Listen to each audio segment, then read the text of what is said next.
Bon, écoutez, nous allons commencer. Et c'est un immense plaisir que j'ai aujourd'hui de faire cette introduction de l'exposé qui va être de la conférence qui va vous être donnée par Carole Fritz. Carole Fritz est directrice de recherche au CNRS et je ne révélerai rien en disant que sa passion est une passion qui date de très longtemps, puisqu'elle a commencé dès l'âge de 18 ans à fouiller un gisement paléolithique. Elle a travaillé, je ne vais pas vous faire un déroulé de toute sa carrière, mais enfin, elle a travaillé dans 3 grottes très importantes, 2 magdaléniennes, la grotte du Tuc d'Aubert et la grotte de Marsoulas, en Haute-Garonne, et puis une grotte aurignatienne, la grotte Chauvet, que j'imagine beaucoup d'entre vous connaissent. Ce sont des lieux qui sont des lieux tout à fait extraordinaires parce qu'ils révèlent sur une durée très très longue avec vous verrez, des invariants. Et moi, j'ai été très frappé par ces invariants qui sont sur des durées fascinantes de dizaines de milliers d'années. Et quand j'ai été en contact avec Carole Fritz, je lui ai demandé, écoutez, envoyez-moi un CV et puis quelques notes autobiographiques pour faire cette introduction. Et j'ai reçu un paquet qui faisait quoi, 300 pages. Mais il n'y avait pas que ça dedans, hein. Donc, voilà. Et donc, il y avait un essai, je dirais, d'égo-histoire. Et ça, c'était vraiment extraordinairement intéressant. Je l'ai lu avec grand plaisir, intégralement. Et c'est quelque chose qui avait été... C'est un genre qui a été inauguré par Pierre Nora sur la relation du soi intellectuel et du soi professionnel. Il y a eu une égo-histoire de Pierre Chonu, de Georges Duby. Enfin, donc vous voyez, nous sommes là quand même à un niveau quand même très élevé. Et l'idée, c'est d'expliquer en historien le lien entre l'histoire qu'on a fait et l'histoire qui vous a fait. Et donc, c'est quelque chose qui raconte comment vous vous êtes construit. Et je dois dire que c'était un texte introspectif d'une grande qualité, sans aucune contemplation narcissique. La thèse de Carole Fritz, c'est une thèse qui a été passée en 1996, et c'est ça, je regarde quand même mon papier, sur les procédés artistiques et des sociétés magdaleniennes, en particulier la contribution de l'analyse microscopique à l'étude de la gravure sur matière animale. Et c'était vraiment la gravure dans l'art mobilier magdalénien qui allait du geste à la représentation. Et sous la direction d'Yvette Taborin, qui était une archéopaléontologue fameuse, décédée il n'y a pas très longtemps. Et puis, son HDR, ça s'appelle « Pour une anthropologie de l'art paléolithique ». Et donc, on voit qu'il y a une approche qui est mixte, qui est à la fois anthropologique et qui est sociologique et scientifique. C'est une pluridisciplinarité active, une réelle approche méthodologique qui conduit à une authentique vision anthropologique. Je cite Carole Fritz parce que j'ai quelques phrases que j'ai trouvées très intéressantes. Elle dit dans cette égo-histoire « Je ne pourrais me résoudre à étudier un système symbolique et formel sans comprendre au préalable l'interaction support-outil, c'est-à-dire déterminer les contraintes des matériaux combinées aux contraintes gestuelles, car ces 2 rapports sont intimement liés dans le processus de la création et de la forme. » Et ça, je crois que c'est un point qui est extrêmement important, c'est-à-dire essayer de retrouver le geste de l'homme dans ce qui est finalement son artefact final. Je me souviens, je disais tout à l'heure à Carole Fritz que quand j'étais jeune lycéen, j'avais acheté une motte préhistorique, qui est une pierre sur laquelle on prend des éclats pour faire des lames. Et sur cette motte, quand on les regardait, en regardant les ondes de compression, on pouvait voir quelle était la première lame qui avait été enlevée, et puis en tournant la pierre, la deuxième lame, et ainsi de suite. Et donc, on voyait en quelque sorte l'homme préhistorique penser parce qu'il devait retourner la lame pour voir quel était le meilleur endroit où donner le coup d'éclat. Et moi, j'ai retrouvé ça, évidemment, cette chose-là. Je cite encore, elle dit « Je découvre qu'il est possible de qualifier la main d'un graveur, et nous sommes là sur la main proprement dite, de connaître le nombre de passages du burin au fond d'un tracé, de faire des différences entre expérience, maladresse et erreur technique ou erreur technique. » Et donc, c'était un petit peu cette même, je dirais, attitude. Au-delà de l'idée que l'on se fait du travail de paléontologue, d'archéopaléontologue, la réflexion de Carol Fritz se développe dans le cadre d'une véritable épistémologie. Vous allez le voir, comment fait-on des hypothèses? Que pourront dire des organisations sociales? Quelles pourraient être les croyances qui ont conduit à ces organisations et ces représentations? Quelles étaient les continuités symboliques sur des dizaines de millénaires?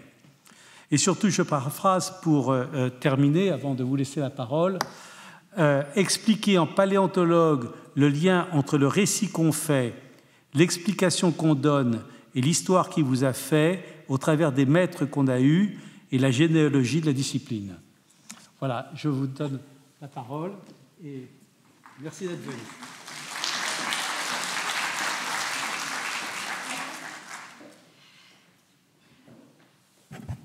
Bonsoir.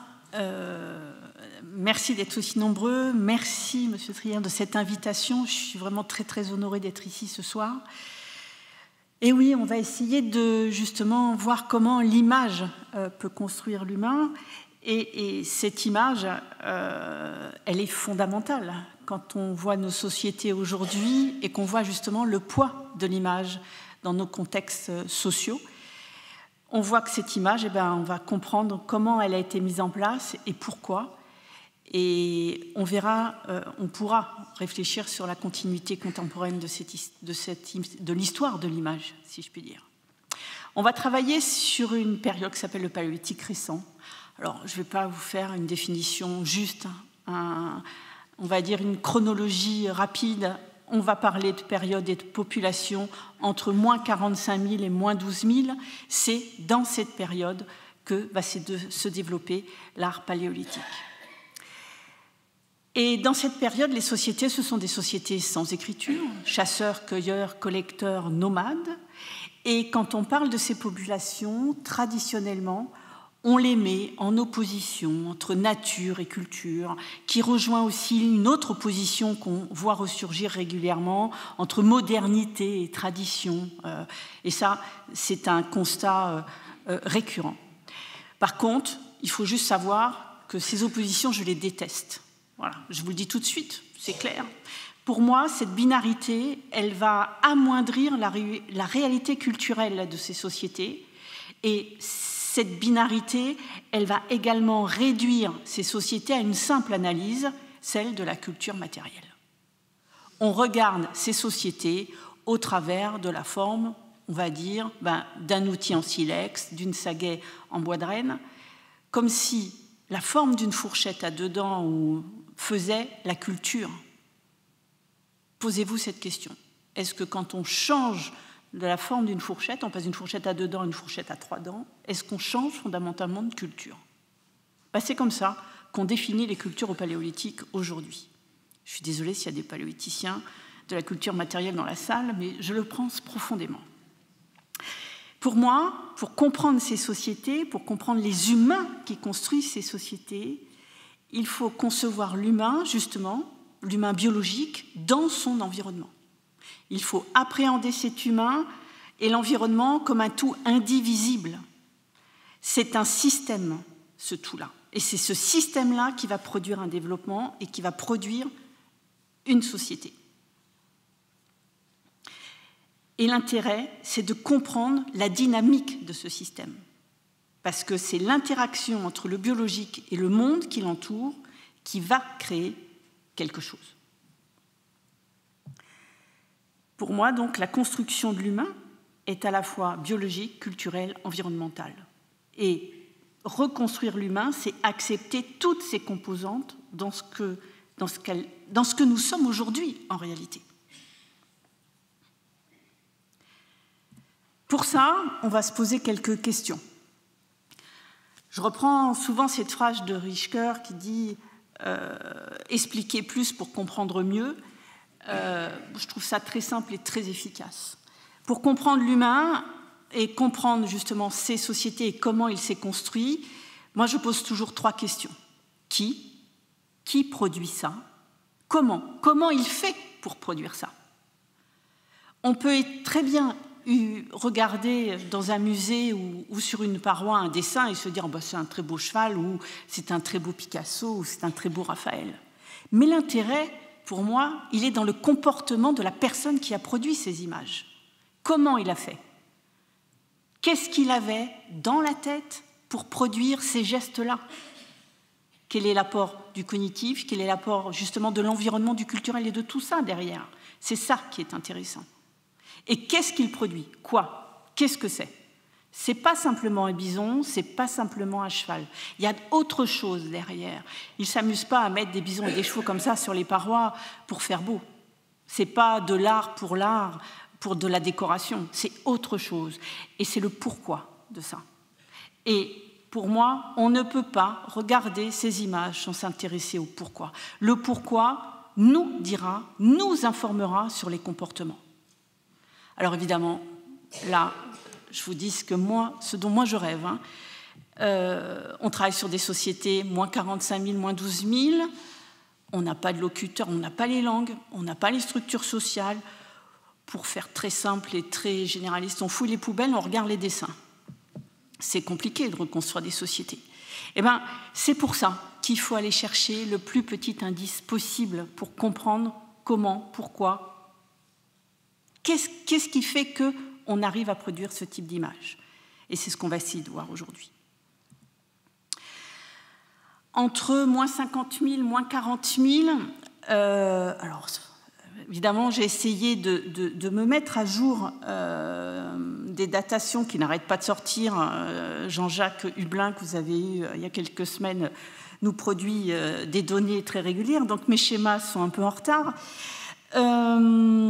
L'arrivée d'Homo sapiens en Europe de l'Ouest, on va dire, je ne vais pas parler de la totalité du continent eurasiatique, parce qu'en 1 heure, je n'ai pas le temps, mais on va dire, on sait qu'il y a une première vague qui arrive au moins 50 000, une deuxième vague, on est à moins 45 000 à Bachokleru en Bulgarie, on est, pour l'histoire qui nous intéresse ce soir, aux alentours des moins 40 000. Voilà. Et ce sapiens qui arrive, Jean-Jacques Hublin dit souvent l'espèce invasive. Oui, pensez toujours à ça, l'espèce invasive. Homo sapiens, c'est-à-dire nous sommes une espèce invasive. Et le grand changement, c'est pas maintenant, mais c'est il y a moins 40 000 ans qu'il a eu lieu. Voilà. On connaît la fin de l'histoire. Il n'y a plus de Néandertal aujourd'hui sur la planète, il n'y a que du sapiens. Donc vous voyez, on est une espèce qui prend vraiment beaucoup de place. Donc, on va regarder justement cette charnière, moins 50, moins 40, puisque à moins 38 000 vont apparaître les premières images construites, les premières images complexes. Et là, si vous voulez, qui fait ces premières images complexes? Puisqu'en fait, en Europe de l'Ouest, on a 2 humanités à cette époque-là, sapiens, Homo sapiens et Néandertal. Alors, je ne vous cache pas que c'est un peu la guerre entre certaines communautés de scientifiques, pas entre les sapiens et Néandertal, quoique, parce qu'il y a des partisans très forts de Néandertal qui va produire les premières images complexes avant de totalement disparaître. Bon, je vous dis aussi tout de suite, je ne fais pas partie de cette école de pensée-là. Donc, je vais vous donner ma version des choses, du moins ma version, l'interprétation qu'on fait, parce que j'y étais pas non plus, mais ce à quoi je pense, et on pourra en rediscuter, si vous le voulez, bien sûr, après. Donc, cette transition Néandertal-Sapiens. Mais qu'est-ce qu'on sait de Néandertal? Néandertal, il fait des choses. On est ici dans la grotte de Bruniquel, en France, donc dans le sud-ouest de la France, datée aux alentours de on a des dates moins 176-500, une enceinte à l'intérieur d'une grotte confectionnés avec des morceaux de stalactites et stalagmites cassés. Ça forme un grand cercle. Mais en dehors de ça, il n'y a pas grand-chose d'autre. On a certainement eu, au fond de la grotte du Bruniquel, une construction. Voilà. Alors, quel type de construction, on va dire, dans quelle case on va la ranger, domestique, symbolique, on n'a pas d'argument pour quoi que ce soit aujourd'hui. Voilà. Après, dans ces sociétés traditionnelles, puisqu'on est Néandertal était un chasseur-cueilleur-collecteur nomade. On sait que dans ces sociétés-là, le symboliste, il est toujours là, il est toujours présent. Que ce soit Néandertal ou Sapiens, la frontière entre domestique et symbolique, elle n'existe pas. Voilà, ce sont des sociétés qui ont besoin de communication symbolique pour expliquer les choses, et là aussi, on va y revenir. En dehors de Bruniquel, voilà ce qu'on avait à peu près de Néandertal. Donc, il fait quelques parures, ça c'est Arcis-sur-Cure avec des dents animales. On a un galet gravé à Temnata en Bulgarie, un os gravé à Bashokiro. Alors là, Temnata et Bashokiro, moi maintenant, ça me pose un problème avec les nouvelles dates de Bashokiro à moins 42 000 et du Sapiens présent à moins 42 000. Je ne suis pas sûre que ce soit Néandertal qui ait traité le galet de Temnata et l'os de Bashokiro. Après, vous avez une espèce de hashtag dans la grotte de Gorham Cave à Gibraltar. On est à moins 39. Et le masque qui est à la Roche-Cotard. Donc, c'est une pierre dans laquelle il y a un os qui s'est enfiché. Voilà. C'est à peu près tout en Europe de l'Ouest qu'on a comme activité symbolique identifiée pour Néandertal. Ça pose problème, je vous l'accorde, sachant qu'en Espagne, certains chercheurs ont refait des datations dans certaines grottes, notamment je pense à la grotte du Castillo, en uranium-thorium. Alors, je ne vais pas rentrer dans les détails, mais ils prélèvent un tout petit fragment de calcite sur la paroi où il y avait un dessin, et puis bing, ça a donné moins 60 000 sur la calcite. Et en dessous, les dessins, ils sont plutôt paléolithique récent début, c'est-à-dire aux alentours de moins 29 000, et eux, ils attribuent ça, non, c'est 60 000 et c'est Néandertal. Donc, vous voyez, c'est très complexe, sachant qu'aujourd'hui, les datations uranium-thorium sur des micro-fragments, ça pose des problèmes aussi. Il faut une calibration C14 à côté. Bon, ça, c'est des choses qui sont en cours, mais si ça vous intéresse, je pourrais vous fournir des références, si ça, voilà. Donc, Néandertal, au niveau de l'art et de on va dire, de l'expression artistique complexe, pour le moment, pour moi, en tous les cas, on n'en a pas trace. Par contre, on sait que le symbolisme, c'est la capacité à désigner et à signifier.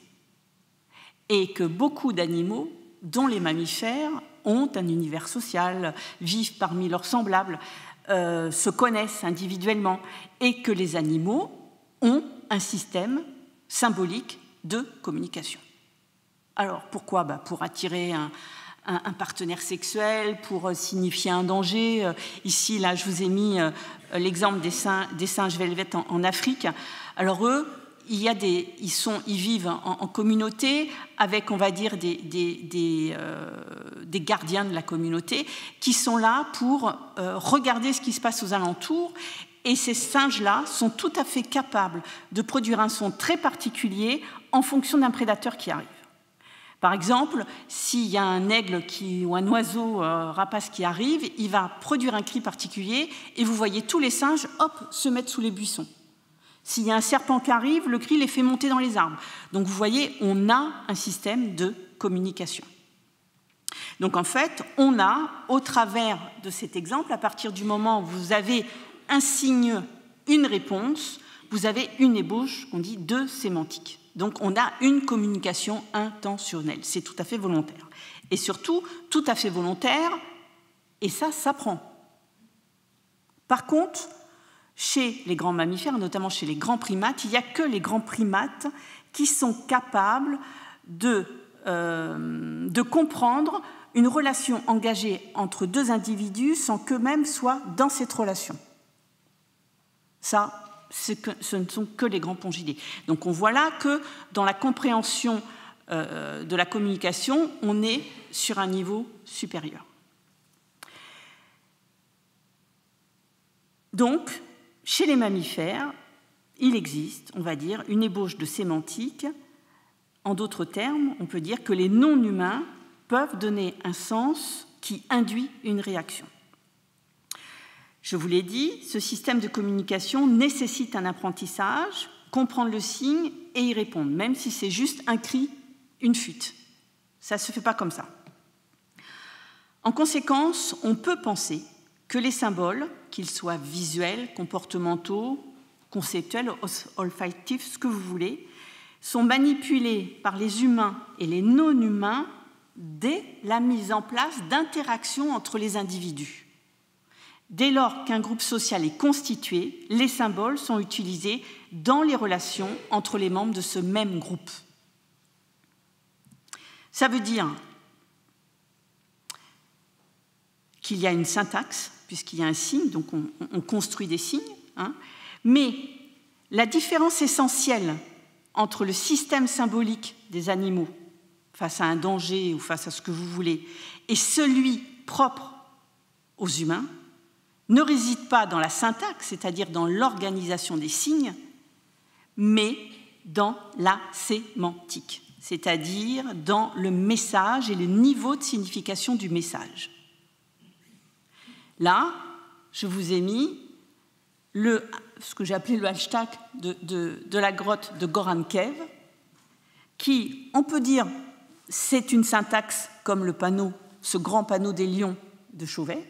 On a des signes organisés sur un support, mais pour moi, la sémantique qui est derrière, le message transmis n'est pas du tout le même.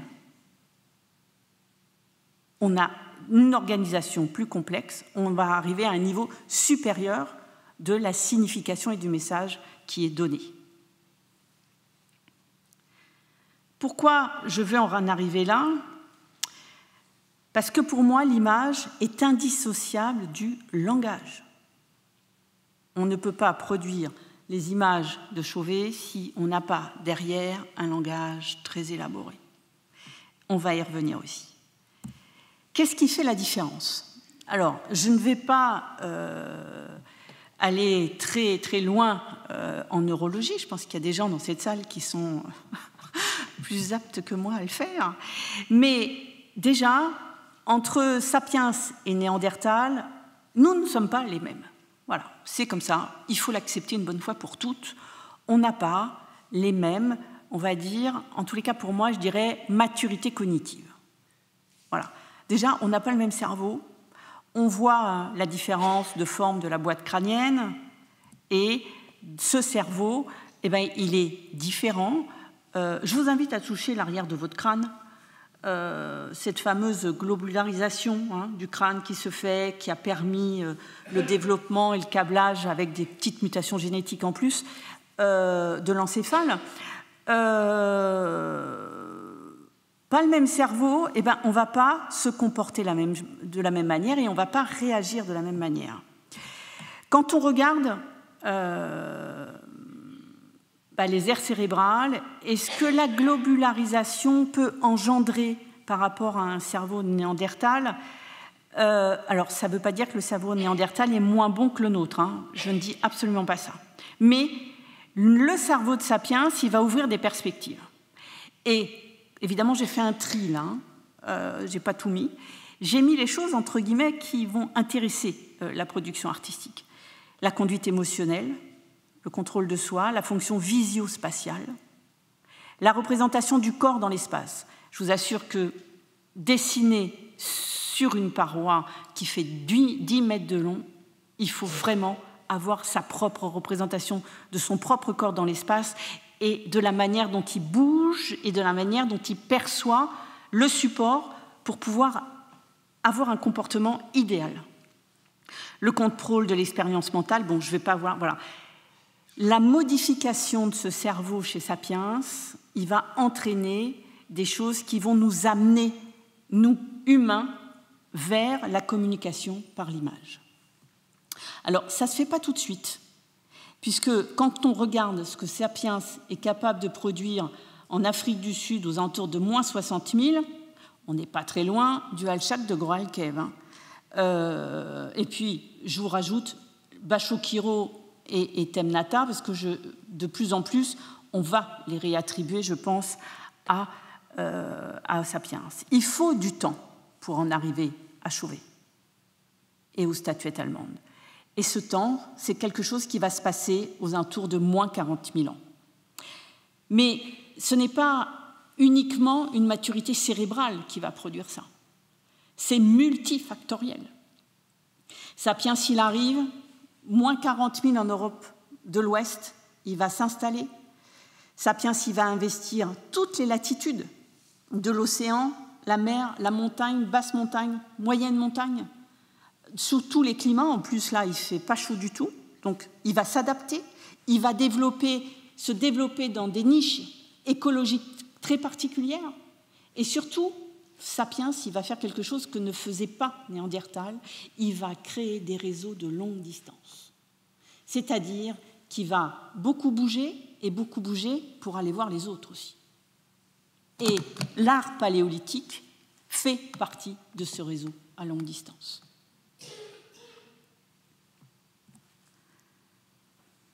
Chasseur, cueilleur, collecteur, nomade qui vit dans des environnements glaciaires.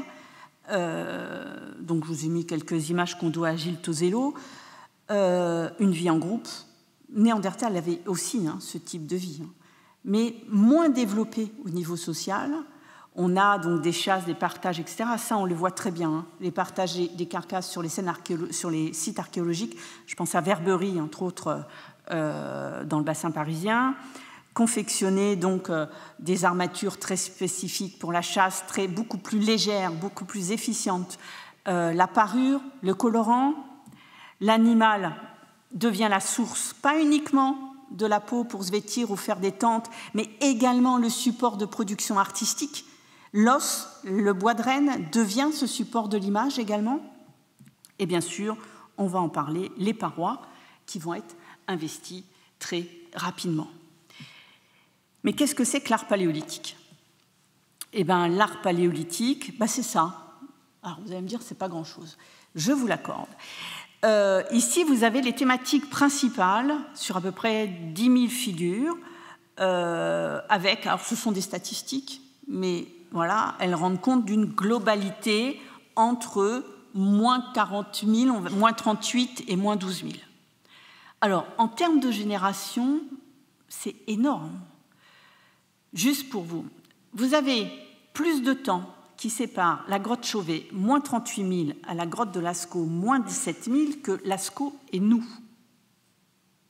Donc vous voyez qu'on va réfléchir sur une temporalité que même nous, chercheurs de ce domaine, on n'arrive pas bien à cerner, d'autant plus que les datations C14 ne nous aident pas à la cerner, puisqu'on n'arrive pas à avoir des dates extrêmement précises. Moi, j'adorais qu'on me dise, voilà, ce cheval, il date de 15 356 et que l'autre, il date de 15 359. Mais non, ça ne marche pas comme ça. Donc, il faut aller chercher d'autres arguments pour essayer de comprendre comment ont été investies les grottes, comment les panneaux se sont succédés dans le temps, etc., etc. Par contre, ce qui est très intéressant, c'est quand on rentre dans une grotte, on n'a jamais la trace d'un panneau effacé pour refaire quelque chose par-dessus. Et sur une grotte, si vous faites quelque chose et que vous effacez, ça se voit sur une paroi. Ça, on ne l'a pas. Ça veut dire que même si une grotte a fonctionné longtemps, les personnes qui sont venues ont accepté les dessins qui étaient déjà là et ont refait des dessins à côté ou par-dessus. Et on refait des dessins avec le bestiaire que vous avez là. Cheval, bison, cervidé, bouquetin, auroch, mammouth, renne, ours. Voilà, ça, ce sont les animaux que vous allez trouver dans l'art paléolithique. Alors, après, il y a des petites nuances. Les nuances, ce sont les grottes qui vont les apporter. La grotte Chauvet, par exemple, on trouve toujours des bisons, des bouquetins, etc. Il n'y a pas de problème. Mais en pourcentage, c'est le mammouth rhino-félin qui sont très nettement au-dessus. La grotte Chauvet conserve les 3/4 de la totalité des félins de l'art paléolithique mondial avec 71 spécimens. Donc c'est quand même assez exceptionnel. Et à côté, on a toujours des petits animaux emblématiques comme propres à la cavité, le hibou, l'ovibos, etc.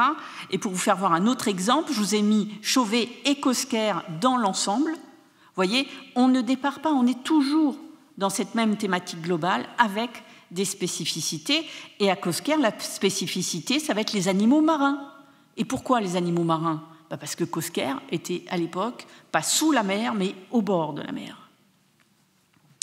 Par contre, il y a une chose qui est, on va dire, constante sur toute cette période, c'est la faible proportion des images humaines. Les paléolithiques ne dessinent pas préférentiellement des images humaines, mais des images animales. C'est le seul art sur la planète où l'on voit ça, aujourd'hui, parce que l'art préhistorique, on en trouve sur toute la planète. L'humain n'est pas le vecteur principal de l'imaginaire des paléolithiques. Et, excusez-moi messieurs, dans ces images humaines, c'est l'image de la femme qui est très nettement majoritaire. Voyez, quand on cumule l'image humaine en pied avec les images de sexe, on est à 10% du total. Mais l'image humaine, c'est l'image en pied, et on est à 5,8%. Et dans ces 5,8%, c'est la figure toujours féminine qui domine. Que ça soit sur les objets et dans l'art mobilier, c'est normal avec toutes les statuettes, mais dans l'art pariétal et même sur l'art mobilier. Il y a aussi une constante dans cette figure humaine, c'est qu'elle est rarement figurée de manière naturaliste, en dehors des statuettes féminines, et encore. On a des images humaines qui sont caricaturales, et surtout, on a ce phénomène d'hybridation entre l'image humaine et l'image animale. Vous avez l'homme félin d'Olstenstadel. Donc là, on est à moins 33 000 à peu près. Donc ça, c'est en ivoire. Il fait 30 cm de haut. Et il provient du Jura souabe. Et à côté, je vous ai mis le petit sorcier à l'arc musical de la grotte des Trois Frères. Là, on est vers moins 15 000 ans. Alors j'espère que vous voyez la gravure. Ce n'est que la tête. C'est une gravure très fine. Et le sorcier, il fait une vingtaine de centimètres de haut. Donc vous voyez, c'est vraiment, on voit bien, le sexe en érection, les jambes et les bras qui sont en fait des pattes de bison et la tête de bison avec cette arme musicale qui sort des naseaux. Donc l'humain n'est pas le sujet principal des représentations de l'art paléolithique. Mais quand il est là, il est présent. C'est la Vénus du pendant de la salle du fond dans l'Aisne, c'est le sorcier des Trois Frères qui est au-dessus du sanctuaire. Voilà. Il y a ce rapport d'hybridation homme-animal qui veut dire quelque chose entre l'humain et le non-humain, et on va développer ça tout de suite. Donc l'art paléolithique et l'art des grottes, on en a sur quasi tout le continent eurasiatique, puisque ici je vous ai mis les chevaux de Cosquer. Alors ici une grotte que j'aime beaucoup, qui est une grotte magdalénienne, donc on est aux alentours de moins 14 000, c'est la grotte de Tito Bustillo, dans les Asturies. C'est une grotte fantastique et je vous invite parce qu'elle est visitable. Voilà, il y a des visites. Si vous voulez faire un tour dans les Asturies, arrêtez-vous à Riba de Sella et allez voir Tito Bustillo. Vous allez être vraiment époustouflés. Et la grotte la plus à l'est, si je puis dire, donc elle est dans l'Oural, c'est la grotte de Kapova. Et même dans l'Oural, alors là, je vous ai mis une image traitée avec un logiciel qui s'appelle Distretch, parce que les figures sont très difficiles à voir, puisque très calcitées. Et qu'est-ce que vous voyez là ? Eh bien, vous voyez mammouth, cheval, rhinocéros. Rien ne change dans le meilleur des mondes, avec sa petite particularité, puisqu'en fait, vous avez un chameau. C'est un chameau qui ressemble aux chameaux de Batriane, qui sont des chameaux d'origine asiatique, et qu'on a encore aujourd'hui dans l'Oural. Donc, vous voyez, avec des signes, comme on peut en trouver des grands signes, comme les grands signes de Lascaux ou d'autres, voilà. Dans la chronologie, je reviens un peu à mon sujet de prédilection. Voici un tableau chronologique tel que je pourrais le faire aujourd'hui. Voilà. L'Aurignacien, le Gravétien, le Solutréen, le Magdalénien. Et puis, j'essaie de mettre en dessous, dans les cases, les grottes ou les objets trouvés dans les sédiments voilà, qui correspondent à ces aires culturelles. Sauf que moi, ça me pose un problème majeur parce qu'en fait, on a une vraie dichotomie entre la chronologie des industries lithiques osseuses, donc de la culture matérielle, et des successions culturelles de l'expression symbolique. Pourquoi je vous dis ça? Eh bien parce que voilà la chronologie que je peux faire aujourd'hui. C'est-à-dire un gros paquet entre moins 38 000 et moins 18 000 qui va regrouper toutes les périodes anciennes, et après un paquet pour ce qu'on appelle le magdalénien, qui est la grande culture qui va émerger après la grande glaciation. Et un bison magdalénien, on reconnaît un bison magdalénien. Par contre, faire la distinction entre de l'Aurignacien et du Gravétien, même à Chauvet, on n'y arrive pas. On a les dates, mais les dessins sont les mêmes. C'est ce que nous a appris la grotte Chauvet, hein. C'est-à-dire que l'évolution linéaire de l'art plus les problèmes de chronologie, ça fait beaucoup à accepter. Il n'y a pas d'évolution dans l'art. On ne passe pas d'un trait pour arriver à un bison super bien fait. Tout est acquis tout de suite. Et ce problème chronologique majeur, qu'est-ce qu'un changement de culture dans l'image? Voilà. Je ne répondrai pas à ça aujourd'hui. Qu'est-ce que je peux vous dire? Le bestiaire de l'art paléolithique, après ce que je viens de vous expliquer, on a un bestiaire choisi et stable sur plus de 30 000 ans, qui répond à des règles de construction syntaxique, et ça, on le sait, hein, depuis aussi les travaux d'André Leroy-Gourhan, 1965, et les travaux après de Georges Chauvet, ça, on le sait, c'est plus des choses à démontrer, on le sait, voilà. Et quand vous avez une construction syntaxique, ce que je vous ai expliqué tout à l'heure, forcément, on a derrière quelque chose, un discours, donc une sémantique qui va présider au choix des motifs. Ça veut dire que là, on nous dit quoi, là? Ça veut dire qu'on a un système de communication. L'image est un système de communication. Et je reprends cette phrase que j'aime beaucoup, je vais vous la lire, bien sûr. L'image est un ensemble de procédures qui permet de prendre connaissance du monde environnant et de construire les représentations mentales de ce monde.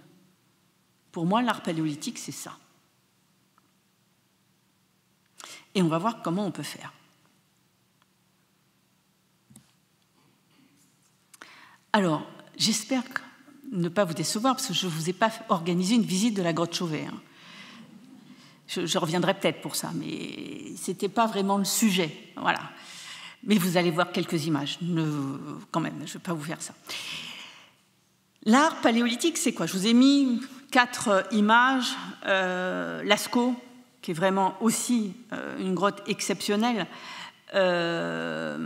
Après, vous avez le cheval et le bison gravé de la grotte de Cussac en Dordogne, un renne gravé dans la grotte de Téja et le très beau bouquetin noir de la grotte de Niaux en Ariège. Vous avez là à peu près les couleurs que vous allez rencontrer. Et je parle de couleurs, même pour de la gravure, et on va voir pourquoi. Les couleurs, c'est simple. Noir. Le noir, c'est soit du manganèse, soit du charbon de bois. Alors, le manganèse, c'est un minéral, on ne peut pas le dater. Par contre, le charbon de bois, on peut faire des prélèvements et obtenir des dates C14. Quand on a du charbon de bois dans les grottes, et même du manganèse ou des collants en rouge, ça veut dire qu'il y a derrière une vraie organisation pour aller chercher ces pigments et les traiter. Le rouge, ce sont des oxydes de fer, des hématites. Pour tout ce qui est rouge, donc l'hématite, vous avez toute la colorimétrie, du rouge carmin jusqu'au violacé, en passant par l'orangé, clair, foncé. Je vous ai mis les signes de la grotte de Lascaux qui vous font voir tout ça, et on peut rajouter pour le jaune ce qu'on appelle de la goethite. Et puis moi, je rajoute le blanc à ça. Pourquoi? Parce que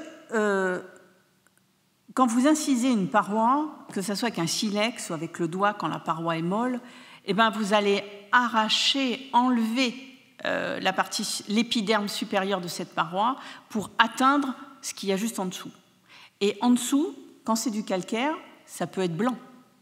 Mais il y a du calcaire qui sort en noir également. Donc on a une production de couleurs. La gravure est une production de couleurs. Sauf que quand nous, on regarde les dessins aujourd'hui, ce qui est l'exemple que vous avez dans la grotte de Marsoulas, je ne vous ai pas mis un exemple peu lisible, eh bien les gravures, on va dire qu'elles se sont patinées. C'est-à-dire que le temps est passé, les poussières, les calcites, l'eau qui a coulé sur la paroi, qui a déposé du calcaire, qui a recouvert les traits, elles sont beaucoup moins lisibles aujourd'hui que ce qu'elles n'étaient pour les paléolithiques. Donc nous, le blanc, on ne le voit pas trop, mais c'était du blanc. Et on va voir toute l'importance de ça. Voilà ce que ça peut donner, du blanc sur une paroi argileuse à Chauvet. Et là, vous voyez très bien les deux mammouths emboîtés. En fait, très bien, je ne sais pas, mais au moins là, vous voyez ici, le premier, là, le second, ici, voilà, et avec le très beau cheval qui est ici. Tout ça est fait au doigt. Pourquoi ? Parce que la surface supérieure de cette paroi calcaire, elle est ce qu'on appelle en état de Mondminsch, c'est-à-dire que le calcaire est sur quelques millimètres est en décomposition, il est mou, et il suffit de passer le doigt et vous faites un dessin. Et ils l'ont fait à Chauvet. Ils ont utilisé cette particularité de la paroi pour produire des grands panneaux, dont ce panneau du cheval gravé, qui est exceptionnel à plusieurs titres, puisque elle est dans un tel état de conservation que par moment on voit des petits morceaux de calcaire qui sont toujours en suspension sur le bord du trait. Ça, moi, j'avais jamais vu ça avant. Le rouge, le voilà. Je vous ai mis un très très bel ours qui est un ours des cavernes, puisque vous avez ici ce qu'on appelle le stop frontal, cette angulation très particulière de l'ours des cavernes que l'ours brun n'a pas. Et ici, on voit que ce dessin, il est fait avec ce qu'on appellerait aujourd'hui un crayon pastel. C'est-à-dire qu'ils sont allés chercher de l'hématite, qu'ils l'ont travaillé, mis en poudre, mélangé avec certainement avec de l'eau pour produire justement cette pâte très particulière. Et quand on regarde bien le trait ici, on voit l'accroche du pigment sur les aspérités de la paroi et on voit que le trait s'est déroulé du haut vers le bas. Donc on essaie, et il faut comprendre ces manières de faire. Pour le noir, à gauche, vous avez Chauvet, les trois très belles têtes de chevaux de l'alcôve des lions. Remarquez comment elles sont positionnées sur cette ligne verticale, c'est absolument magnifique. Et à droite, vous avez une tête dans la grotte del Castillo, et on voit cette utilisation naturelle sur lesquelles on a juste mis un œil et un naseau. Regardez aussi à Chauvet l'utilisation de l'aplat, c'est-à-dire qu'on va faire le contour au fusain et on va mettre du fusain à l'intérieur, on va mélanger ce fusain sur la paroi pour créer justement ces grilles, parce que la paroi, elle est le support, mais elle est la matière picturale aussi. Puisque je vous ai dit que cette paroi, elle était un peu molle, donc ce calcaire un peu mou va se mélanger au fusain pour créer une espèce de pâte et créer ces gris. Et quand il restait encore un peu d'argile, du gris et du marron, ça donne une couleur qu'on appelle le bistre. Et ils ont utilisé ceci pour faire ces images.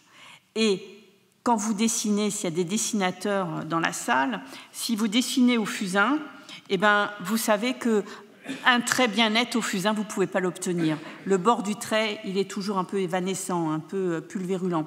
Et pour faire ressortir ces dessins, ils ont pris un silex, ou elles ont pris un silex, et ils ont détouré les figures. Et c'est ce que vous voyez autour du museau du cheval. Tous ces petits traits, c'est des coups de silex très finement amenés, avec une dynamique du geste. Vous voyez très bien ce geste-là qui fait hop, comme ça, qui revient. Hop, on fait comme ça, on fait le contour et on va renforcer l'image, on va lui donner plus de force puisqu'on va renforcer quoi ? Le contraste noir-blanc. Et un autre exemple ici, vous voyez sur ce dos de petit rhinocéros, Et bien là, ce n'est pas un pastel qu'on a, mais un coup de pinceau, et on voit très bien, justement, non, on le voit moins bien là, excusez-moi, je ne sais pas si vous les voyez, mais moi je les vois très mal, les stries liées au pinceau. Tout ça pour vous dire, là, alors j'aurais pu le faire pour à peu près toutes les grottes, mais avec des techniques différentes, bien sûr, à Lascaux, à Marsoulas, à Nio, à Tito Bustillo, on peut faire ce type de schéma. Pourquoi je vous ai mis celui-là? Parce que celui-ci, on est à moins 38 000. Et à moins 38 000, voici les techniques qu'on trouve dans la grotte Chauvet. C'est-à-dire, depuis le plus simple, la paroi où on va dessiner au doigt, jusque la paroi où on prend un bout de fusain et on fait un cheval, jusqu'à on enlève le support un peu argileux, un peu pâteux qui va gêner, on fait le dessin au fusain, on va créer notre aplat et on va détourer la figure pour la faire ressortir. Et bien ça, et notamment la dernière phase ici, c'est ce que l'on trouve sur les panneaux principaux de cette grotte. C'est-à-dire qu'avec un fusain et un silex, ils sont capables de produire ce type de merveille. Donc, on voit bien que là, la technique n'est pas une valeur chronologique. Et que ce n'est pas la technique qui compte, mais comment on utilise les matériaux. Comment on met en œuvre ces matériaux. C'est ça qui fait l'artiste, mais depuis le Paléolithique jusqu'à nos jours. Comment on met en œuvre. Et ce qu'ils ont compris aujourd'hui, et ce qu'ils ont compris il y a 38 000 ans, c'est que la perception de l'image, c'est juste une question de contraste. On identifie le fond, la forme sur le fond. Et c'est ce que vous avez à Chauvet avec les détourages. Et surtout, il faut juste savoir que nous, aujourd'hui, on est dans cette grotte avec nos lampes qui éclairent de manière globale la cavité. Eux, ils y étaient avec des torches et des foyers.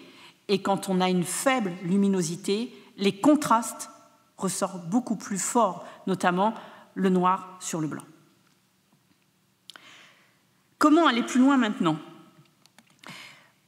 Je vous ai dit, il fallait savoir le qui, comment, quoi. Eh bien, on va maintenant mélanger le comment et le quoi, et on va essayer d'aller un tout petit peu plus loin en utilisant, on va dire, un outil d'analyse qui s'appelle la psychologie de la forme. Alors, je vous rassure, je ne vais pas vous détailler ce qu'est la psychologie de la forme, mais en fait, ça va consister à regarder l'image avec des principes qui ont été déterminés à la fin du 19e, début 20e, et puis encore aujourd'hui, il y a des gens qui travaillent dessus. Il y a des lois qui sont des universels de la pensée, de notre pensée, de notre perception de la forme, qui ont été décryptées, on va dire. Et là, par exemple, la loi qu'on appelle la loi de familiarité, où le cerveau perçoit d'abord les formes qui lui sont familières. Je vous demanderai bien ce que vous voyez en réalité. Des poteries ou des corps? Voilà. Et réfléchissez à ce que vous avez vu en premier. Voilà. Bon, on peut faire des choses comme ça, on peut pousser la démarche très loin. Ces lois, voilà, je vous ai mis leur liste à côté, et on voit en fait que, en fonction de la couleur, en fonction de la forme, notre cerveau va associer les choses. C'est comme ça qu'on fait des appareillements pour analyser une forme ou pas. Voilà. Et en utilisant cette procédure, ce procédé, on va dire cet outil d'analyse, on peut aller un peu plus loin dans l'interprétation des images de l'art paléolithique. On va aller dans la salle du fond de Chauvet et on va s'intéresser à ce panneau qui fait 12 mètres de long, mais on va s'intéresser à une toute petite partie du panneau, au panneau des lions. Et pour s'intéresser au panneau des lions, j'ai demandé à Gilles de me faire un petit schéma, parce que c'est plus simple, et on va réfléchir sur ce petit schéma. Qu'est-ce qu'on voit? quand on est face à la paroi, on s'aperçoit que les lions, les bisons, et puis, sont cadrés dans un espace qu'on appelle un espace graphique. Il y a 2 arêtes qui sont matérialisées par des lignes bleues, qui vous cadrent verticalement, et on voit qu'horizontalement, les animaux sont calés aussi horizontalement. Donc on a un cadre, ce qu'on appelle un cadre graphique. Quelque part, si je vous mettais une toile, la toile, elle ferait cette dimension-là, elle ferait 5 mètres, et puis on pourrait entrer les animaux dedans. Quand on regarde ces animaux, on s'aperçoit, quand on est face à la paroi, le spectateur, il est attiré, il n'y a pas d'autre mot, par les yeux des lions. Les lions, ils ont des pupilles noires sur blanc, détourées, bien marquées, les têtes en avant, les membres projetés vers l'avant. On a une très forte dynamique, et cette dynamique, elle est organisée sur des lignes horizontales. À l'inverse, les bisons, ils sont calés tous ensemble dans un coin de cette paroi, les uns sur les autres, et quand on regarde, ils sont plutôt alignés verticalement. C'est-à-dire que visuellement, on a un contraste, horizontalité pour le dynamisme et verticalité pour quelque chose qui semble beaucoup plus statique et beaucoup plus regroupé. Et quand on analyse la chose, on a vraiment l'impression que ce sont des lions qui se jettent, on va dire, sur les bisons. Donc, ce qu'on appellerait une scène de chasse, si vous êtes d'accord. Dans cette scène de chasse, il se passe quelque chose de très particulier.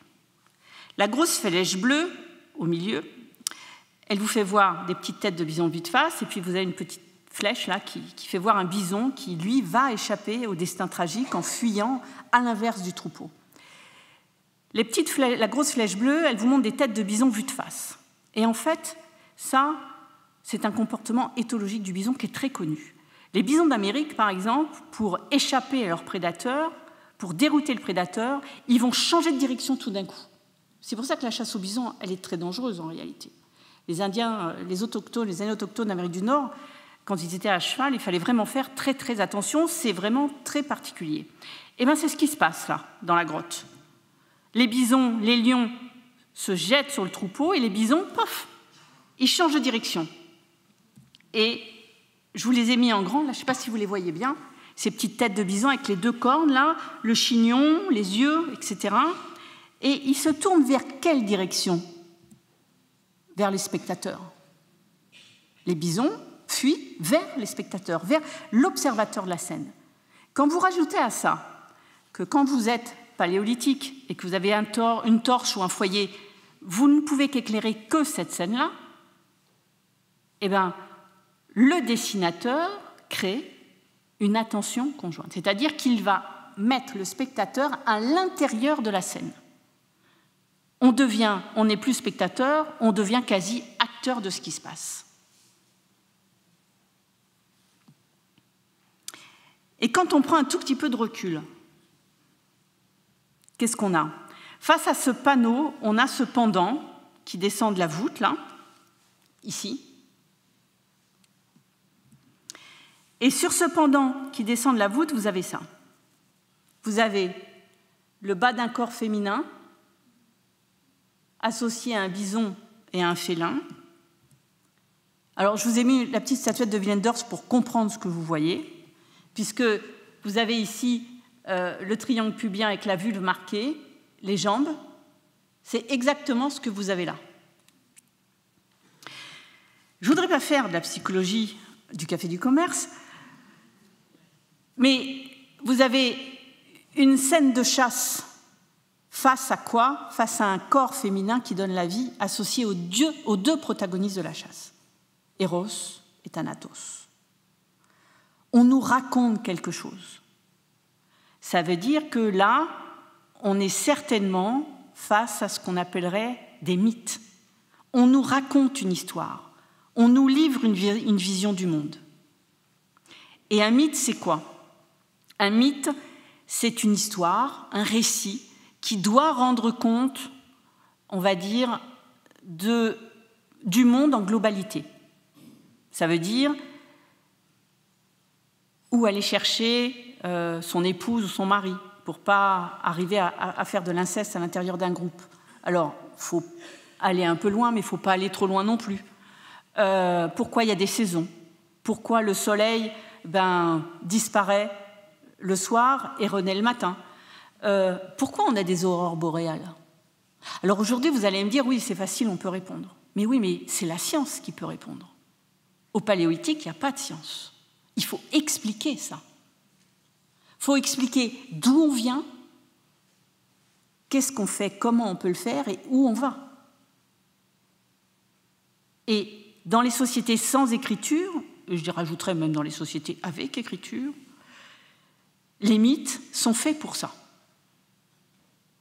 Et là, on nous raconte certainement cette scène de chasse fabuleuse, mais d'un côté, il y a la mort et d'autre côté, il y a la vie. Mais vous avez remarqué ce qu'il a fallu faire pour comprendre le pendant?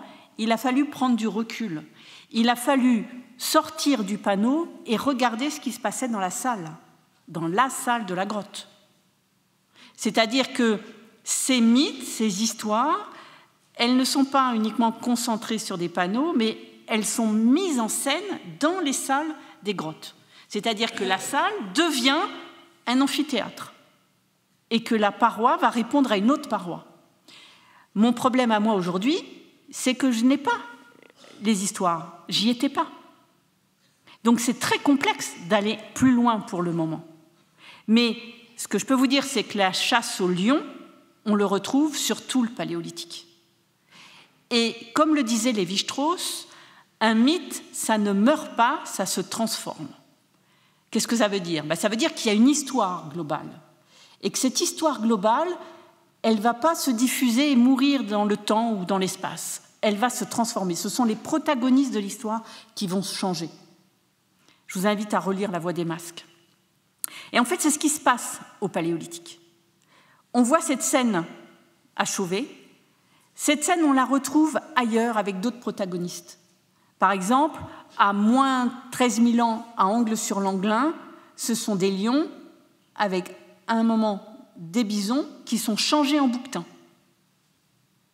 Sur les sites gravétiens d'Europe centrale, c'est le lion, la femme et le mammouth.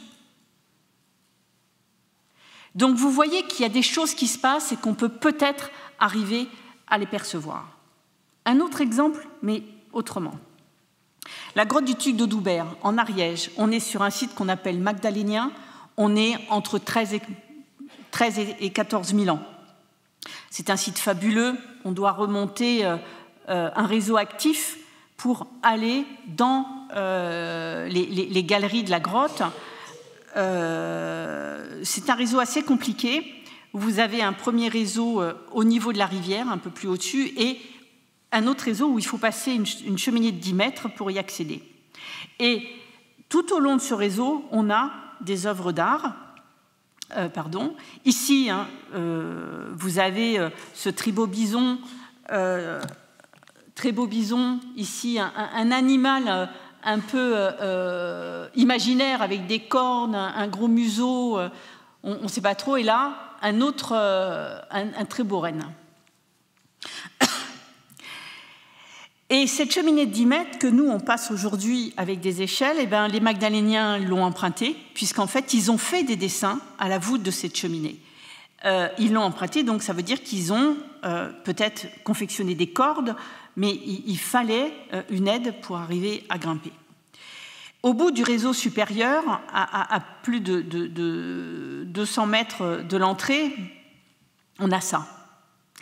Une petite salle, protégée, un miracle de conservation aussi, là, où il n'y a pas d'eau qui a coulé, rien du tout. Sur des blocs, on a 2 bisons sculptés en argile. 2 bisons chacun de 30 cm de long. Alors eux aussi, on les a étudiés, un mâle et une femelle. Vous avez ici la femelle et le mâle, avec la femelle avec la vulve sortie et la queue redressée. L'argile pour les faire, elle provient d'une petite salle en contrebas. Ils ont utilisé une stalagmite pour soulever la plaque d'argile.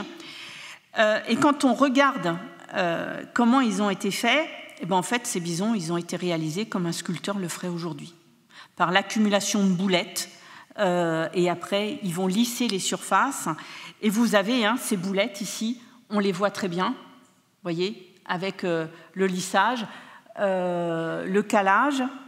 Et quand on regarde ces bisons, on voit toutes les traces du lissage et de la fabrication de ces magnifiques sculptures.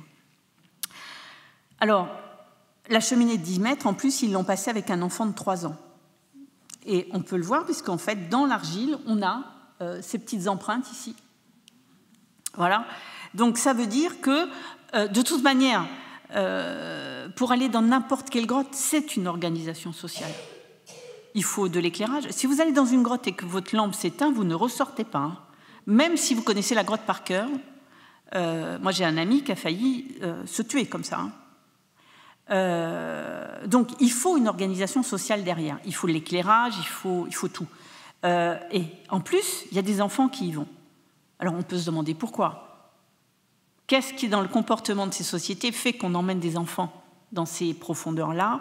C'est souvent lié à des initiations ou autre chose. Voilà. Peut-être est-ce le futur sculpteur, je n'en sais rien. Mais voilà, ce n'est pas une promenade comme ça. On ne va pas se promener au fond du tuc d'Audoubert à moins 14 000 ans pour se faire plaisir. C'est clair. Quand on regarde cette grotte, on a des vestiges archéologiques et notamment des campements. Alors aussi, les dichotomies habitat-grotte ornée, il faut l'oublier. Généralement, dans les grottes ornées, on a des habitats. C'est normal, puisqu'ils viennent faire des choses. Donc on a à côté des structures, des aires de séjour, moi je dis, où on a toutes les activités de la vie quotidienne, ce qui se passe au tuc d'Audoubert. On a fouillé une petite couche archéologique qui est très fine, mais dedans, vous avez des objets d'art mobilier, des tailles de silex, ils ont fait des plaquettes gravées, ils ont tout fait. Mais pourquoi? Parce qu'ils venaient faire quelque chose dans cette grotte. Et donc, ils ont séjourné un laps de temps.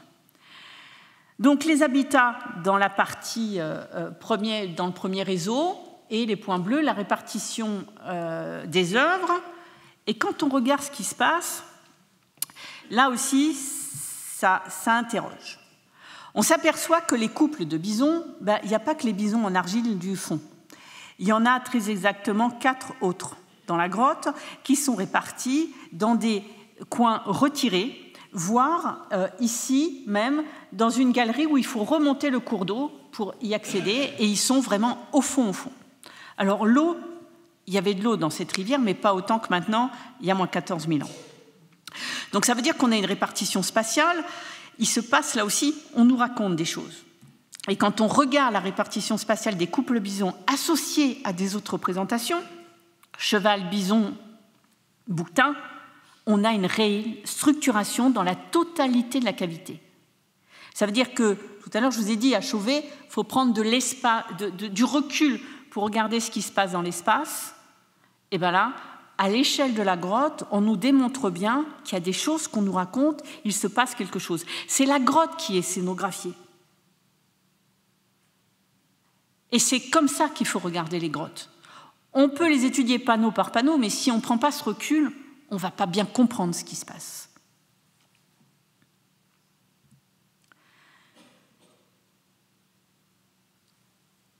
Tout ça, j'aime beaucoup la phrase de Vivero de Castro, « La pensée sauvage reflète une véritable imagination théorique ». C'est totalement vrai. Pour les populations chasseurs, cueilleurs, collecteurs, nomades, nomades, ça bouge beaucoup, paléolithique. Ce n'est pas 50 km que ça fait, c'est plutôt 300 ou 400. La relation entre les groupes humains et le milieu naturel, ce n'est pas simplement une simple adaptation passive, du genre je m'adapte parce qu'il fait froid, ou je m'adapte là parce que je vais aller tuer tel animal, etc. C'est beaucoup plus que ça. C'est une histoire commune avec l'environnement, c'est une histoire commune avec les humains et les non-humains. Ils évoluent ensemble, ils font leur histoire ensemble. À un tel point, c'est que l'humain se sert des non-humains pour vecteur de son imaginaire, vecteur de ses mythes qui construisent la société. Je ne suis pas loin de penser que l'humain, à cette époque-là, n'est pas plus qu'un animal. C'est un animal parmi les autres. Et ça se comprend très bien. Quand vous êtes un paléolithique, que ça soit à moins 38 000 ou moins 14 000 ou moins 12 000, quand vous sortez de votre tente, ce n'est pas majoritairement des humains que vous allez voir. C'est des non-humains, ce sont des animaux. C'est ça que vous voyez autour de vous. C'est pire que le montanin, le paléolithique. Vous pouvez faire des centaines de kilomètres sans rencontrer un qui-vive, sauf des animaux. Donc l'animal devient un humain, ou est déjà un humain. D'ailleurs, il y a des mythes qui racontent comment les animaux ont perdu leur humanité, et pas comment l'humain a perdu son animalité. Vous voyez ce que je veux dire? Donc ce rapport, il est fondamental. L'humain se construit avec son environnement, dans son environnement. La structuration de sa société, elle reflète ça. Je ne sais pas si j'ai... Non, j'ai plus le temps. Mais, attendez, je vais quand même vous faire quelque chose. Mais je me dépêche, promis juré. À un tel point, c'est que dans la grotte de Marsoulas, on a redécouvert, il y a 3 ans, il était conservé au Muséum surnaturel de Toulouse, un gros coquillage, un Caronia lampas, qui fait format A4, qui a été trouvé en 1931 devant la grotte et qui a été interprété comme une coupe à boire. Or, il s'avère que ce n'est pas du tout une coupe à boire, mais un instrument de musique. Et cet objet-là, il vient de l'Atlantique. Marsoulas, c'est au milieu des Pyrénées. Donc, vous voyez que ce n'est pas... C'est cet environnement qu'il faut arriver à concevoir comme intégré aux humains et aux sociétés qu'ils fondent et à leur mentalité. Et ces artefacts de la nature, si je puis dire, ils vont les chercher très loin et ils les intègrent à leur construction symbolique et à leur vie, en réalité. C'est pour ça que je reviens sur la phrase de Vivero de Castro. Hop, et je vous remercie.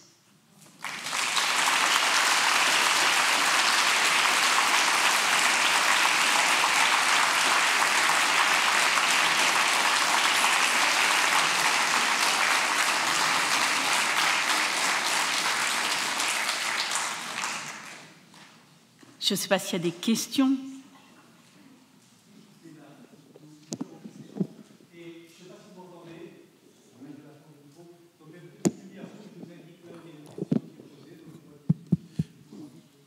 Oui, merci beaucoup. Question extrêmement simple. Pourquoi n'y a-t-il jamais, je suis désolé de la naïveté de cette question, mais pourquoi n'y a-t-il pas de représentation de plantes, de paysages, de montagnes, de cours d'eau, etc. Pourquoi des animaux uniquement et éventuellement des êtres humains? Pourquoi oui, le pourquoi, je vais avoir du mal à vous répondre, mais c'est vrai. On n'a pas de représentation de paysages, de scènes de la vie quotidienne, de tout ça. Alors, les plantes, alors il y a ça, on les a pas ou on ne sait pas les reconnaître. On ne reconnaît que ce qu'on connaît, et on est vraiment très loin de ces populations-là. Alors, il y a sur certains objets d'art mobilier des choses qui font penser à des plantes, mais c'est quoi? C'est 2 ou 3 exemples, donc c'est rien. Mais il n'y en a pas. Le pourquoi, je ne pourrais pas vous le dire, mais ceci dit, dans l'art rupestre global mondial, il n'y en a pas non plus. Voilà. Par contre, on va retrouver en Afrique, par exemple, des scènes de la vie quotidienne, ça ouais. Mais au paléolithique, il n'y en a pas. Voilà. Mais ouais, c'est étonnant. Est-ce que vous pensez que les théories qui ont été développées par des gens comme Philippe Descola, par exemple, à propos des hachoirs ou cette panthère est ma sœur, etc., est-ce que vous pensez que ça peut avoir quelque chose en commun avec l'imagination théorique que vous appelez au secours de l'interprétation de vos images? Oui, alors c'est pour ça que j'ai mis... c'est vrai que je suis plus... Eduardo Vivero de Castro. Alors, pourquoi sans faire du comparatisme anthropologique forcené, moi je pense que pour essayer d'élaborer des interprétations, il faut aller chercher ailleurs.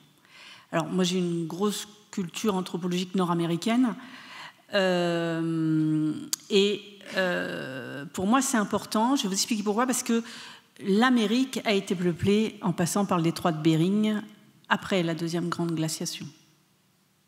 Et que qui est passé de l'autre côté? Ce sont les paléolithiques du continent eurasiatique.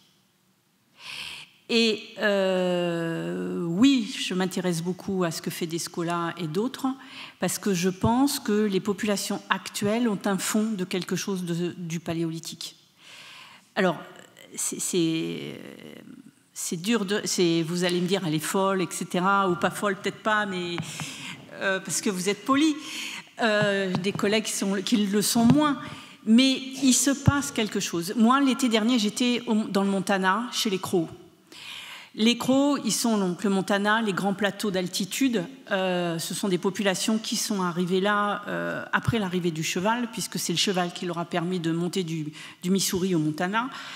Et là, eux, ils ont un rapport au bison, mais qui est étonnamment proche de ce que nous, on a au Paléolithique. C'est hallucinant, j'avais jamais vu ça. Alors évidemment, les Crows d'aujourd'hui ne sont pas les Crows d'il y a 13 000 ans ou du XVe siècle, on est bien d'accord. Mais il reste un fond de quelque chose. Alors, mettre un mot sur ces sociétés, moi j'ai du mal par contre. Voilà, totémisme, animisme. Pour moi, ce sont des modèles qui sont trop restrictifs. Voilà, parce que je n'ai pas les arguments pour aller plus loin. Déjà, ce que je vous dis là, j'ai des collègues qui ne l'acceptent pas. Hein. Voilà. Donc, si en plus je dis c'est animiste ou totémiste, non, ça ne va pas marcher. Et pour moi, ça ne marche pas. Parce qu'il nous manque des arguments pour aller là. Mais il y a ce rapport, si vous voulez, au monde et à l'animal que nous, on a complètement perdu. Ça nous dépasse complètement. Mais on le retrouve chez certaines populations.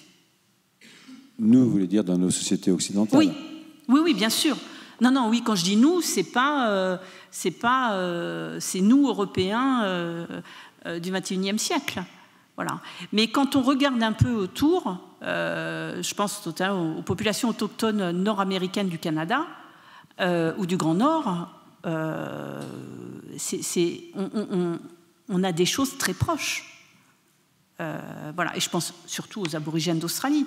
Le temps du rêve. Le temps du rêve, c'est plus le temps du rêve d'il y a moins 40 000 ans ou moins 50 000 ans quand les premiers aborigènes sont arrivés en Australie.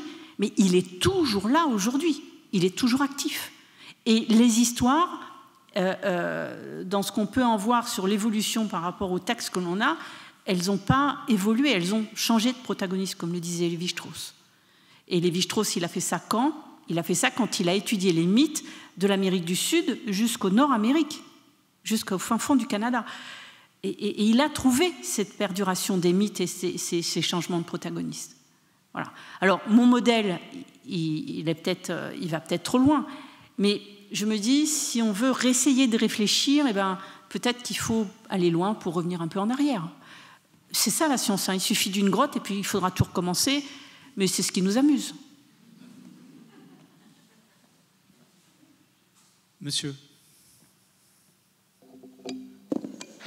Oui, vous nous avez montré des représentations du monde par ces êtres humains qui figuraient le monde, mais vous avez montré aussi une petite statue composée d'un être humain et d'une tête de lion, ce qui va au-delà de la figuration, ce qui nécessite de l'abstraction. Est-ce qu'on a beaucoup d'exemples de ce type ? Les hybridations humain-animal, il n'y en a pas beaucoup. Alors, ça concerne majoritairement les hommes, mais il y a aussi des femmes, avec de bisons, lions, oiseaux. Bisons, lions, oiseaux, oui, c'est à peu près ça.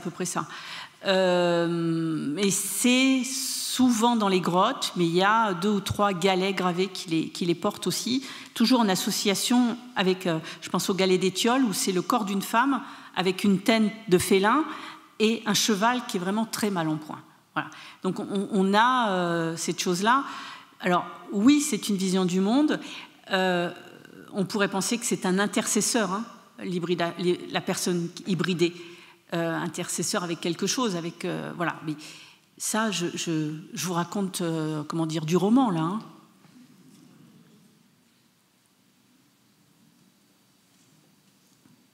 Il faut appuyer le micro. Oui, vous avez parlé de mythes, mais vous n'avez pas évoqué le chamanisme. Est-ce que les artistes étaient les chamans de la préhistoire? Alors j'ai une pensée pour Jean-Claude évidemment ce soir, qui voilà. Non, je ne parlerai pas de chamanisme, comme je ne parlerai pas d'animisme, parce que c'est une pratique. Peut-être qu'il y avait des chamans, peut-être qu'il n'y en avait pas, et peut-être qu'il y en avait dans le sud-ouest, et peut-être qu'il n'y en avait pas en Ardèche. Il y a une telle diversité des groupes humains. Quand on voit l'environnement, la diversité des environnements, depuis la montagne jusqu'à la mer, en passant par les plaines, on a une forte diversité. Ça veut dire qu'on a une forte diversité aussi de l'organisation des sociétés. Et oui, il peut y avoir des chamans. Je sais pas. L'habitat de ces nomades, est-ce que la grotte faisait partie de l'habitat ou pas? Alors, la grotte, quand on peut avoir accès au sol, on s'aperçoit qu'ils ont vécu dans les grottes. Mais c'est toujours en liaison avec la pratique des dessins. C'est-à-dire que ce n'est pas des habitats de longue durée, ce sont des habitats, en fait, je dis des aires de séjour. C'est-à-dire qu'il faudrait redéfinir ce qu'est un habitat. Là, on a des aires de séjour liées à la pratique du dessin ou à la pratique de cérémonies ou de quelque chose comme ça. Mais quand ils sont là, ils font toutes les activités de la vie quotidienne. Il n'y a pas une activité propre, particulière. Et ça, dans les Pyrénées, par exemple, Marsoulas, on a le site qui était au pied des parois ornées. C'est une petite grotte qui fait 50 mètres de long, gravée intensément sur les 2 parois. Il y a plus de 500 dessins. Et les niveaux d'habitat étaient là, quoi. Donc on voit bien que la dichotomie domestique-symbolique, il faut l'oublier. Par contre, il faut redéfinir ce qu'est un habitat. L'habitat d'Étiole dans le bassin parisien, c'est un habitat de longue durée. Ils ont trouvé un galet gravé qui est exceptionnel. Le symbolisme et les pratiques étaient certainement là, mais ce n'est pas le même type d'habitat qu'on a, par exemple, à Fontanet. Fontanet, il y a une couche, elle est épaisse comme ça, elle est liée à ce qui s'est passé dans la grotte. Vous voyez, c'est ça qu'il faut arriver à expliquer et à balancer.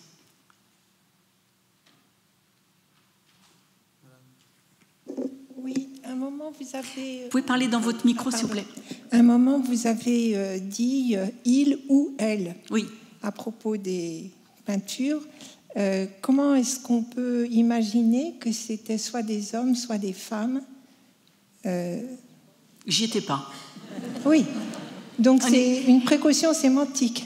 Ah ben, il n'y a aucune donnée qui nous dise... Je peux vous dire oui, c'est un homme, mais je peux vous dire aussi oui, c'est principalement une femme. Je n'en sais rien.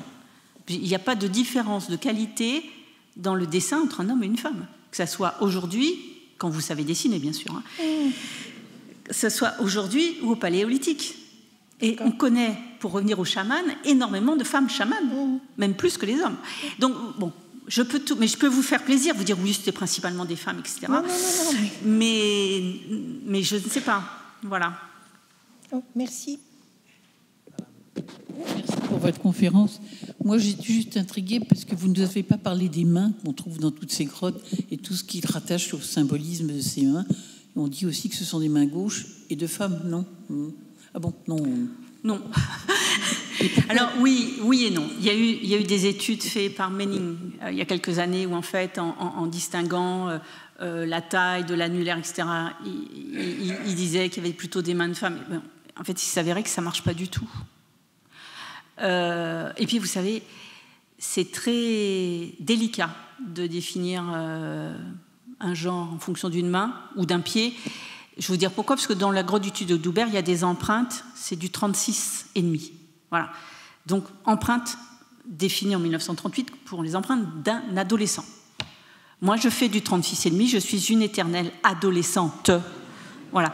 Donc, ma main, elle est petite comme mon pied, donc je pourrais peut-être avoir même une main d'enfant, vous voyez.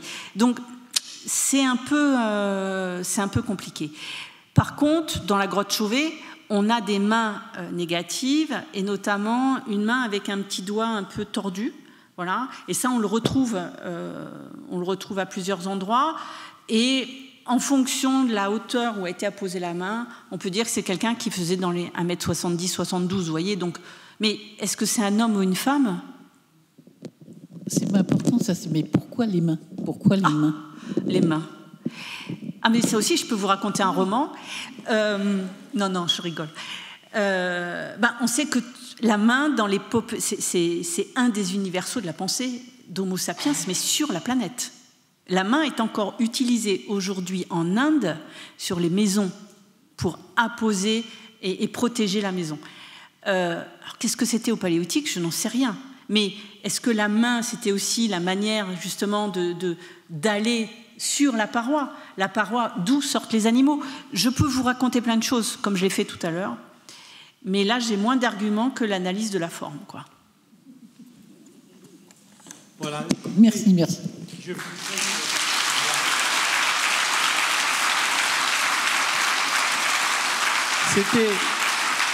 C'était absolument formidable. Et je voudrais juste vous dire que cette série continue, évidemment. Et le 3 juin, Louise Quintana Murci va aborder des questions beaucoup plus biologiques, je dirais, mais en particulier qui abordent la question de l'hybridation entre les diverses populations dominines et en particulier de Néandertal et Sapiens, dont on a parlé tout à l'heure. Et je pense que cela montre, d'une part, qu'il y avait eu sur tout le continent eurasiatique des mouvements de population à densité très faible, bien entendu, mais des mouvements de population qui ont conduit à des hybridations dont nous portons encore aujourd'hui les traces. Certains plus que d'autres, nous avons tous remarqué. Voilà, je vous remercie et je vous dis à lundi 3 juin. Merci.